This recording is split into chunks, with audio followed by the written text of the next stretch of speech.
우리 2주 동안 우리 룻기를 새벽에 우리가 살펴봤는데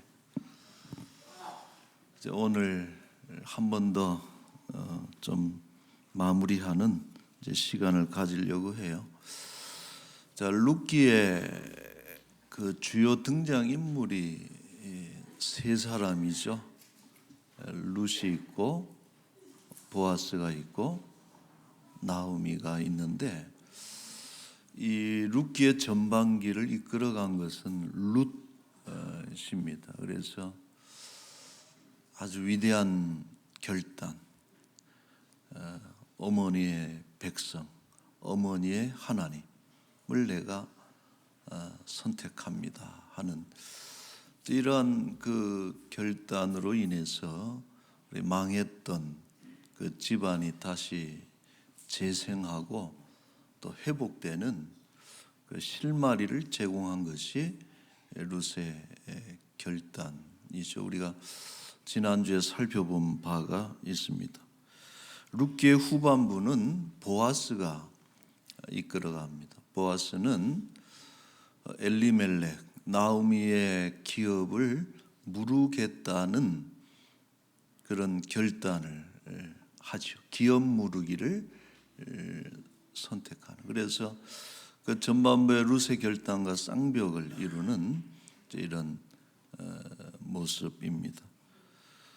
자, 이스라엘에는 특이한 전통이 있는데 기업을 무르는 그런 전통이 있습니다. 레위기 25장에 보면은 이제 이 법이 설명이 되고 있는데 예를 들면 어떤 사람이 경제적인 어떤 어려움이라든지 또 기타 사유로 인해서 자기의 집을 팔아요. 돈을 받고 팔거나 또 농가와 토지를 팔아버리면은 그 토지에 대한 소유권이 사라지게 되는데 이후에 그것을 다시 물을 수 있는, 되찾을 수 있는 그런 권리가 주어지는데 이것이 기업 무르기의 그런 전통입니다. 그래서 이것은 일종의 그 약자들을 보호하는 그런 재산 보호법과 같다 이렇게 말할 수 있습니다. 자, 기업 무르기는 세 가지 형태를 가지고 있는데 하나는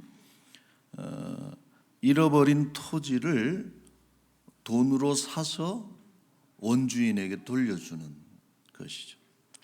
땅을 물러주는 것이죠. 두 번째는 몸을 팔아서 종이 된 사람의 경우에는 돈을 주고 다시 해방시켜주는 그런 것이 두 번째고, 세 번째는 남편이 없는 그런 여인과 결혼을 해서 아기를 낳게 되면은 이 아이를 자기의 이름이 아니라 죽은 사람의 이름으로 대를 이어주는, 이것이 그 가장 대표적인 기업 무르기의 세 가지 형태입니다. 자, 그런데 이러한 그 기업 무르기는 누군가의 희생이 있어야 가능합니다. 내 돈으로 집을 사서 자기가 가지는 것이 아니라 원주인에게 돌려주는 것입니다. 또 자기가 아이를 낳지만은 내 이름으로 호적에 올릴 수 있는 것이 아니라 죽은 사람, 다른 사람의 집안의 자식으로 호적을 올리는 이런 것은 어떤 희생적 호의가 없으면은 불가능하죠. 그래서 이러한 기업 무르는 자를 일러서 성경에는 고엘이라 이렇게 원어를 사용하고 있습니다. 여러분이 보시는 저 글이 고엘이라는 히브리어입니다. 오른쪽에서부터 읽으면 되는데 오른쪽에 있는 자음이 이 기역 발음이 나누네요. 기역.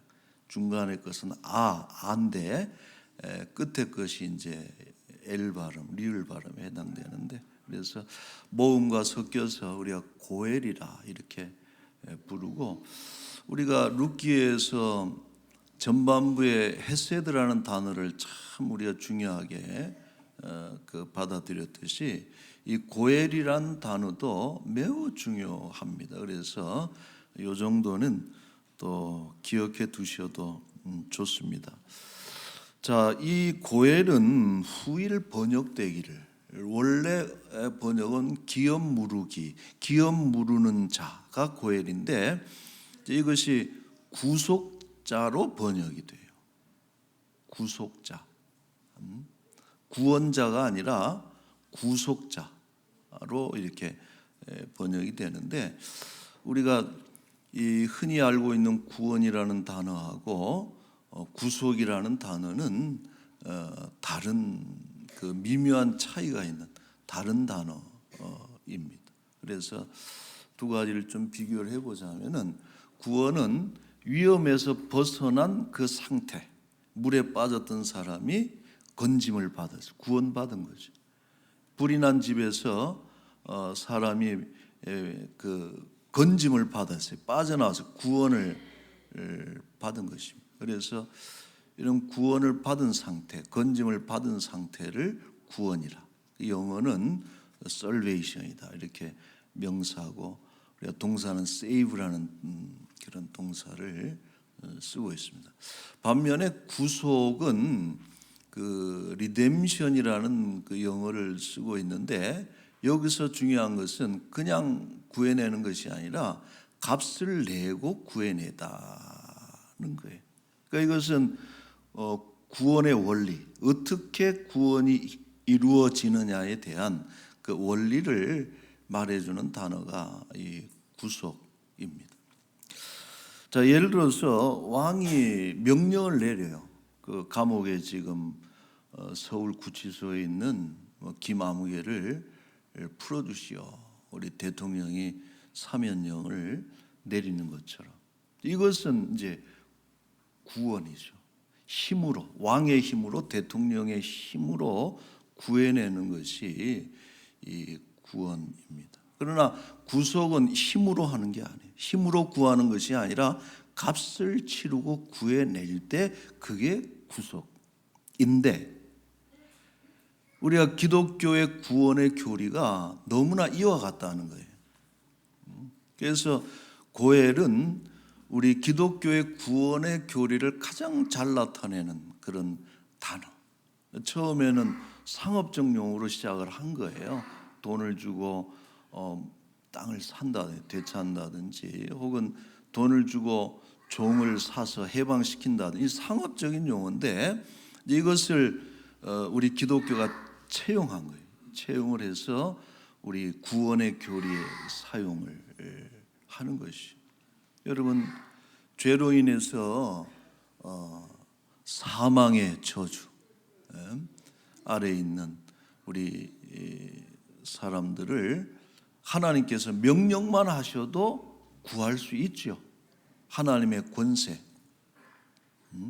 하나님이 명령하시고 그 힘으로 우리 인류를 구원하실 수 있지만은, 그러나 그것은 뭐에 위배가 되느냐?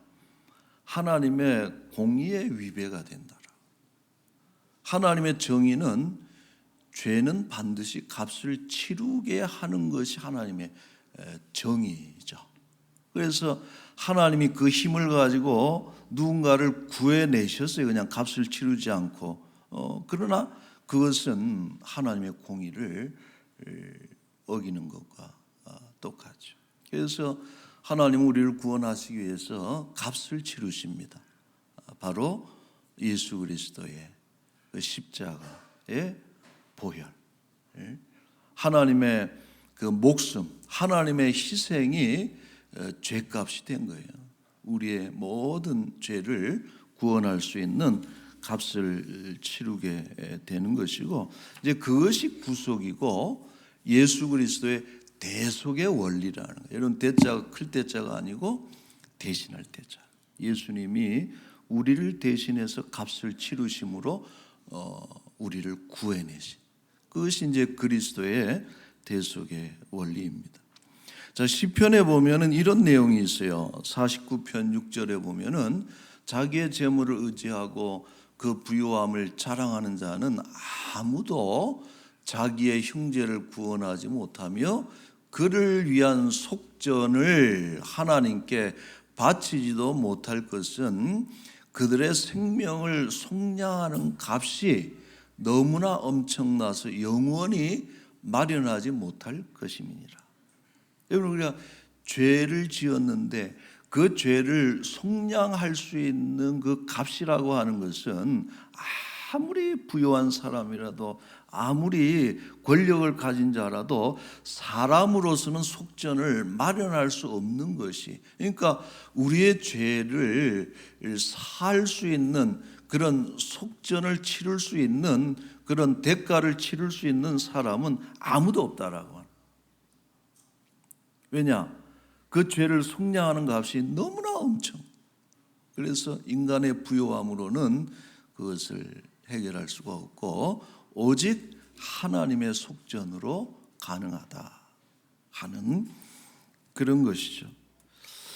자, 어떤 분은 그래서 그런 얘기를 해요. 그러나 한 사람의 피로 만인을 구속할 수 있느냐, 만인의 죄를 가릴 수 있느냐라고 이렇게 질문하면서 예수께서 흘리신 피의 값이 얼마나 되길래 이런 얘기를 한단 말이에요. 근데 예수님의 피는 전혀 다른 것이죠. 존 오웬이라고 하는 아주 유명한 청교도 신학자입니다. 근데 존 오웬이 히브리서 강해를 하면서 소논문을 쓴 것이 뭐냐면은 예수 그리스도의 피의 충분성이다라고. 그래서 거기서 주장하기를 그리스도는 하나님이시기에 그가 흘린 피는 충분하다라고 하는.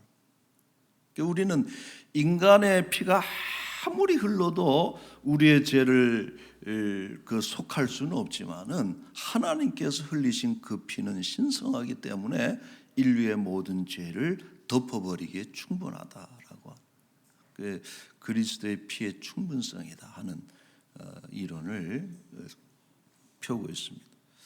자, 히브리서 9장 13절에 이런 말씀이 있어요. 염소와 황소의 피와 및 암송아지의 죄를 부정한 자에게 뿌려 그 육체를 정결하게 하여 거룩하게 하거든 하물며, 같이 한번 읽어볼까요? 하물며 영원하신 성령으로 말미암아 흠없는 자기를 하나님께 드린 그리스도의 피가 어찌 너희 양심을 죽은 행실에서 깨끗하게 하고 살아계신 하나님을 섬기게 하지 못하겠느냐. 아멘. 하물며 이 문장이 하물며. 그래서 그리스도의 피가 우리의 양심을 새롭게 하고 죽은 자를 다시 살아나게 하는 이런 힘이 있다라고 하는 그 히브리서 기자의 말씀이죠. 자, 그러므로 여러분 이러한 우리 기독교의 구원의 도리를 너무 잘 압축적으로 표현하는 단어가 고엘이기 때문에 우리가 기억을 해야 되고, 그래서 그리스도는 완벽한 고엘이세요. 그리고 보아스는 엘리멜렉의 기업을 물은 고엘이죠. 엘리멜렉 집의 고엘인데 이 예수 그리스도의 예표로 사용된 것입니다. 자, 그래서 이것이 보아스의 매우 중대한 역할이죠. 그리스도의 예표가 되면서 또 메시아의 가정을 복원시키는 그 고엘을 통해서 그 계보를 복원시키는 이런 큰 역할을 했습니다. 자, 이제 우리는 제3의 인물인 나오미를 좀 살피고자 하는데, 이처럼 룻과 보아스의 엄청난 역할에 비해서 나오미는 좀 가려진 듯한 느낌이지만은 그러나 중요한 인물이, 왜냐하면은 룻과 보아스의 접점을 마련한 것이 나오미이기 때문에 그렇죠. 우리는 전반부에서 나오미가 참 대단한 분이라는 것을 짐작할 수가 있습니다. 여러분, 룻이 그러한 결단을 하게 된 동기를 제공한 것이 시어머니의 삶의 모습이거든. 그러니까 그런 고백을 하잖아요. 1장 16절인가요? 어디 보면은 어머니의 백성이 나의 백성이 되고 어머니의 하나님이 내 하나님이 되기를 원한다. 10여 년 같이 살아보니까 이제 어머니를 따라서 모압에 남는 것이 아니라 어머니를 따라서 이국 땅에 가도 괜찮을 것 같아요. 그 나라 백성으로 사는 것도. 그리고 시어머니가 하나님을 섬기는 모습을 보고 그 하나님을 간접 경험을 해보니까 평생 내 하나님으로 모셔도 괜찮을 것 같아요. 그래서 민족을 선택하고 또 하나님, 신앙을 선택하는 그 결정적인 것이 나오미의 삶의 모습이 투영된 것이죠. 여러분, 이런 시어머니가 돼야 됩니다. 믿지 않는 며느리가 가정에 들어와 가지고 어머니 그렇게 사시는 거 보니까 내가 라몬교회 가도 되겠단 말이에요. 어머님이 그렇게 예수 믿는 모습 보니까 내가 예수님 믿어도 되겠다. 어머니의 교회가 내 교회가 되고 어머니의 하나님이 내 하나님이 되고 이런 고백을 우리 며느리로부터 다 받아내시기를 축원합니다. 자, 이제 이 나오미의 진가는 그 베들레헴에 와서 더 드러나죠.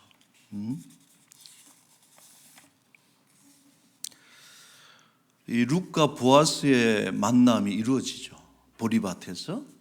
근데 그들 사이에 일어난 일을 듣고 난 뒤에 나오미가 딱 이렇게 재빠르게 큰 그림을 하나 그려요.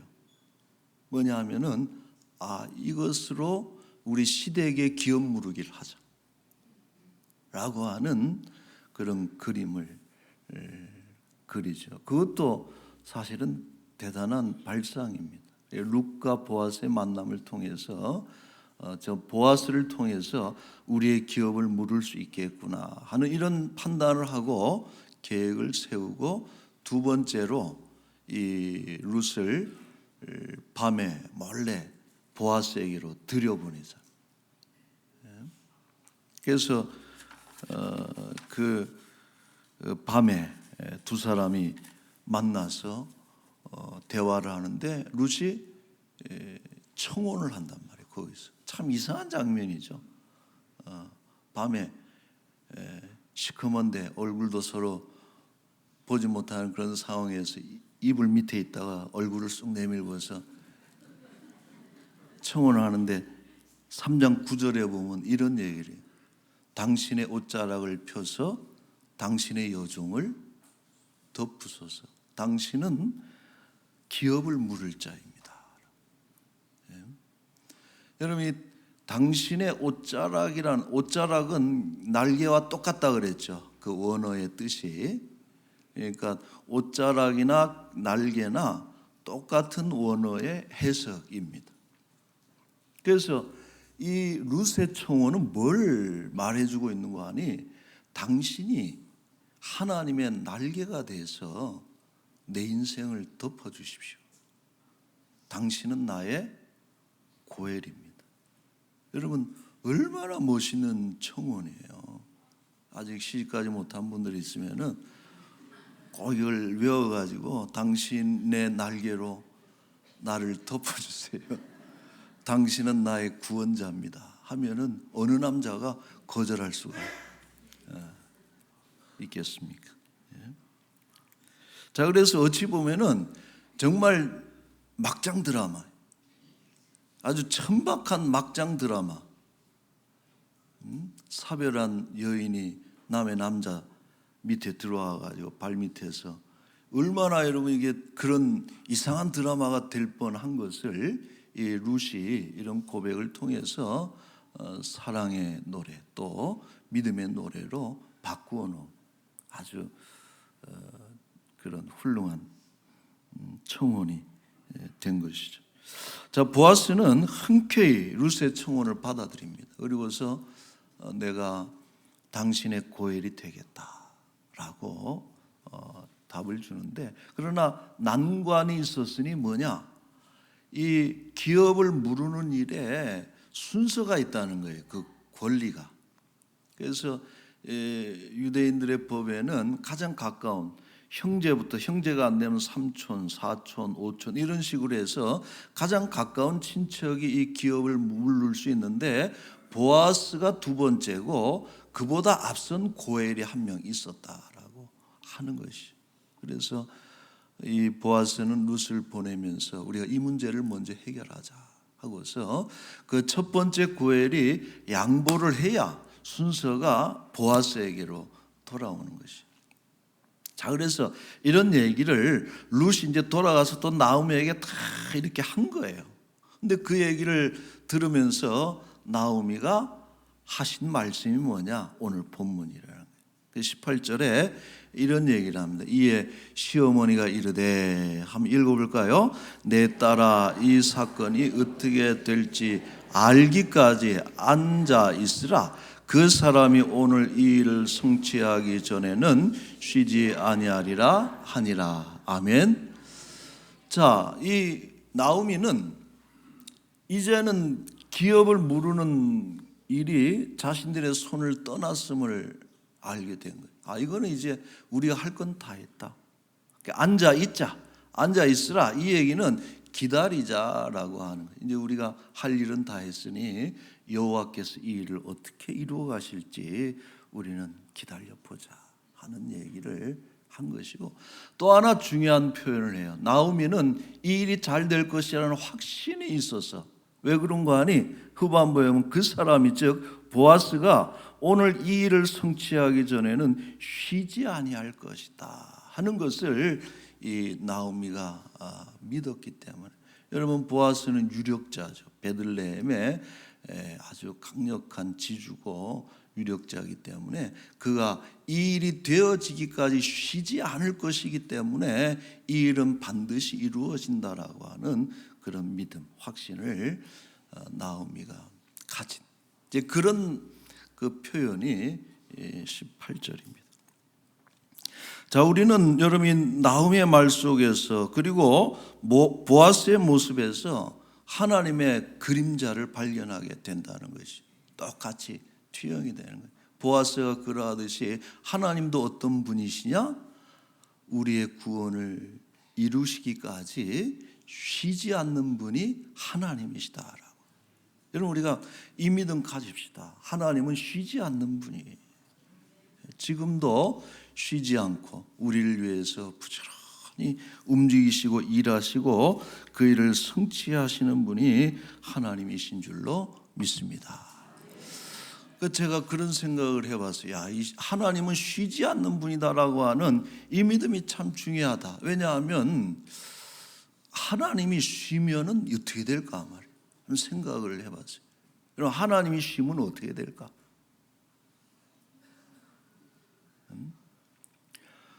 그 2003년도에 개봉된 영화 보신 분도 있을 거예요. 브루스 올마이티라고 하는 이제 주인공이 짐 캐리가 주인공으로 나오는, 이름이 브루스로 나오는데 브루스 올마이티. 올마이티는 전능자라는 뜻이잖아요. 전능하다는 뜻인데 그 영화를 보면은 재밌어요. 명대사도 많고. 근데 신에게 그 신의 권능을 브루스가 부여받아요. 그래서 신의 일을 브루스가 해. 그래서 브루스 올마이티인데. 근데 가만히 보니까 신이 하는 일 중에 제일 많은 부분을 차지하는 일이 뭐냐? 전 세계에 흩어져 있는 신을 믿는 자들이 드리는 기도에 다 일일이 응답하는 일이 신의 가장 중요한 일이라는 거예요. 그래서 이제 브루스가 신을 대신해서 기도 응답을 해주는 거예요. 마치 그 이메일로 오면은 댓글을 달아주시, 너는 통과, 너는 안 되고, 뭐 이렇게 기도에 응답을 해주는데 하다 보니까 이게 너무 힘든 거야.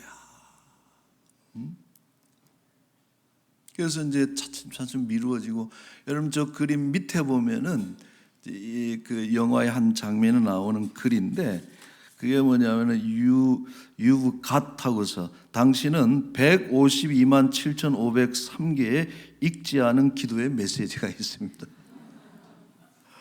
그러니까 뭐 읽다가 너무나 많고 너무나 힘드니까 그냥 안 읽은 기도의 메시지가 150여만 개가 있는. 그러니까 이 브루스가 어떻게 하냐면은 안 되겠다, 이거 한꺼번에 처리해야 되겠다 그래서 한 번에 예스 딱 하고서 끝을 내버려. 모든 기도에 응답을 해준 거예요, 예스로. 그랬더니 무슨 일이 일어났느냐, 그 사람들이 가장 많이 하는 기도가 그거예요. 하나님 복권에 꼭 당첨시켜 주세요 그랬는데, 그래가지고 그 기도가 다 응답이 된 거예요. 어떤 결과가 났느냐, 1등 당첨자가 40만 명이 나와가지고, 그래서 당첨금이 17달러, 1등 금액이 우리나라 돈으로 3만 원. 그러니까 본래는 여러분 복권 당첨되면 한 3억 원 와야지 정상인데, 한 40만 명이 그냥 1등을 해버려가지고 그렇게 됐다는 거예요. 그리고 길거리 차들이 다 서버리고, 저 우주에서 운석이 날라와서, 그 이상한 기도하는 사람들이 많은 것 같아요. 왜 운석이 떨어지겠어요? 하고서 그런 얘기를 하는데, 한번 보세요. 보면 좀 신앙적인 것도 있고 대사들도 좋고 그런데, 제가 깨달은 게 있어요. 뭐가 깨달았냐 하면은, 하나님은 우리 기도를 한 번에 처리하시는 법이 없다. 다 묶어서, 교인들 우리 남원교회 1,000명 다 묶어서 처리하지 않고 한 사람 한 사람 걸 다 처리하시는데, 일단 분류를 해. 어떻게 분류하느냐, 기도가 올라오면은 yes, no, wait 이렇게 이제 분류를 한다. 이거는 yes 해야 돼. 이거는 안 돼. 요거는 되는데 좀 기다려야 돼. 이렇게 분류를 하고, 그것도 다 TPO에 맞춰가지고 언제 어디서 어떻게, 이런 어떤 하나님의 어떤 그런 과정, 섭리를 통해서 우리의 기도 하나도 처리가 된다라고 하는 것을. 얼마나 하나님 바쁘시겠어요. 그 바쁘신 분 속색이지 말고요. 여러분, 하나님은 쉬지 않는다. 때로 우리는 피곤해서 기도하고 잠들죠. 때로는 우리는 뭔 기도를 했는지도 까먹어. 그럼에도 불구하고 하나님은 잊지 아니하시고 쉬지 아니하시고 우리의 그 기도를 이루기 위해서 우리의 문제를 다루어 주시는 것입니다. 여러분 기억합시다. 하나님은 간혹 침묵하시긴 해도 쉬지는 않는 분이다. 믿습니까? 자, 요한복음 5장 17절 말씀에 이런 것을 읽어보겠습니다. 예수께서 그들에게 이르시되 내 아버지께서 이제까지 일하시니 나도 일한다. 아멘. 얼마나 안심이 돼. 결론입니다. 오늘도 우리의 고엘이 일하고 계십니다. 그 일이 성취되기까지 쉬지 않으시는 우리 하나님을 의뢰하고 믿음으로 기도하고 소망 가운데 살아가시기를 축원합니다. 아멘. 기도하겠어요. 자비로우신 하나님, 인애하신 아버지, 독생자의 보혈로 죄를 사하시고 구속하여 주심을 감사드립니다. 평생 그 은혜를 보답하며 주의 뜻을 따라 살게 하여 주옵소서. 이 땅의 유력자들이 힘으로만 권을 사용하지 않게 하시고 겸손함과 선한 마음 주셔서 인애로 통치하며 백성들의 마음을 평탄케 하는 바른 정치가 이루어지게 하여 주옵소서. 2주간의 특세를 통해서 은혜 받게 하심을 감사드리고 올려드린 기도의 제목들이 하나도 땅에 떨어지지 않고 주의 뜻 가운데 이루어지게 하여 주옵소서. 9월에 많은 행사들이 열렸습니다. 그로 인해 교회가 힘을 얻게 하시고 지역 전도와 세계 선교의 귀한 사명을 감당케 하여 주옵소서. 질병으로 고통받는 이들이 하나님의 은혜를 입게 하시고 먼저 마음으로 평안케 하시고 연약한 육신이 치료받고 힘을 얻게 하여 주옵소서. 오늘도 귀한 예물 드리며 주께 감사했으니 드려진 손길들을 주께서 복되게 하시고 필요한 것을 필요한 때에 적절하게 하나님 채워주시고 공급하여 주옵소서. 이제 한 주간이 밝았습니다. 하나님 은혜의 날개 아래 거하기를 원하고 하나님을 닮아서 모든 이들에게 선대하며 또한 하나님의 선대하심을 입게 하여 주옵소서. 예수님의 이름으로 기도하옵나이다. 아멘.